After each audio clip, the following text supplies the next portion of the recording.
Assalamualaikum warahmatullahi wabarakatuh. Saya Muhammad Helga Yunus dari kelas 10 IPA 2 ingin menjelaskan tentang materi skala waktu geologi.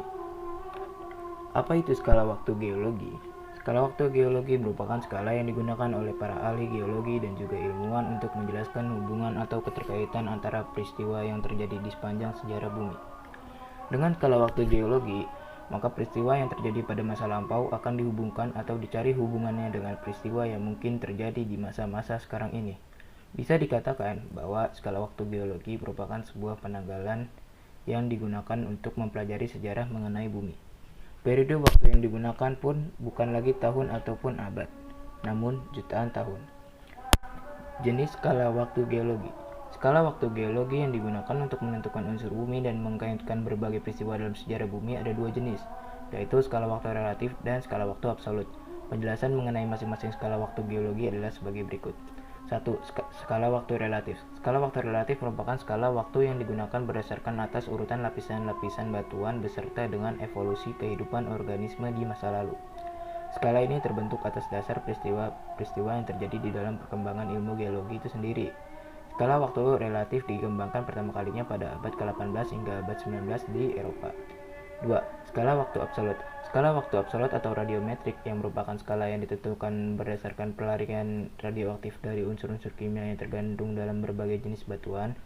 Skala waktu absolut atau radiometrik ini berkembang dari ilmu pengetahuan fisika yang diterapkan untuk menjawab permasalahan-permasalahan yang timbul dalam bidang geologi. Berdasarkan uraian jenis-jenis skala di atas, kita mengetahui bahwa ada dua cara menentukan umur bumi. Adapun cara penentuan ini adalah sebagai berikut. Menggunakan fosil dari makhluk purba. Hal ini digunakan sebagai dasar pengukuran dari skala waktu relatif yang mengandalkan fosil-fosil dari makhluk purba baik binatang maupun bakteri. Menggunakan isotop radioaktif yang merupakan kandungan kimia yang terdapat dalam batuan. Penentuan berdasarkan isotop ini dinilai memiliki tingkat kesalahan yang relatif sangat kecil. Tabel skala relatif dan skala radioaktif. Bisa dilihat di sini terdapat tabel skala relatif dan skala radioaktif. Sejarah perkembangan kehidupan di bumi.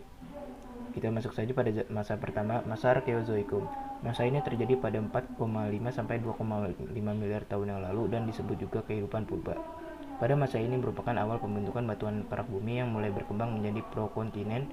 Di masa ini juga berbentuknya hidrosfer dan atmosfer, serta kehidupan primitif di samudra. Memang ada kehidupan primitif di dalam samudra.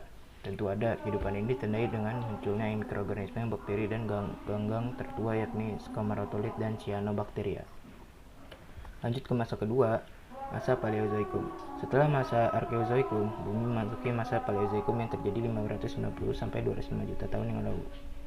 Ada 6 zaman yang terjadi pada masa ini, yakni 1. Zaman Kambrium, 2. Zaman Ordovisium, 3. Zaman Silur, 4. Zaman Devon, 5. Zaman Karbon Kuali, 6. Zaman Perm. Lanjut ke masa selanjutnya, masa Mesozoikum. Pada masa ini terbagi menjadi 3 zaman, yakni zaman Trias, zaman Jura, dan zaman Kapur. Masa Mesozoikum ini terjadi 250 sampai 65 juta tahun yang lalu. Di zaman Trias, dinosaurus, reptilia laut, dan kura-kura berukuran besar pertama kali muncul. Ada reptilia yang merupai mamalia pemakan daging mulai berkembang. Beralih ke zaman Jura, merupakan zaman di mana dinosaurus berukuran besar menguasai daratan, laut, dan udara. Di zaman ini berdua pangea memisahkan diri. Amerika Utara memisahkan diri dari Afrika, serta Amerika Selatan mendapatkan diri dari Antartika dan Australia. Terakhir, pada masa Mesozoikum, ini ialah zaman Kapur. Pada zaman ini merupakan akhir dari kehidupan bintang-bintang raksasa. Banyak tumbuhan mulai berkembang dan berbagai bentuk yang berlainan. Lanjut ke masa terakhir, masa Kenozoikum. Pada masa ini terbagi menjadi 2 zaman, yakni zaman tersier dan zaman kuarter.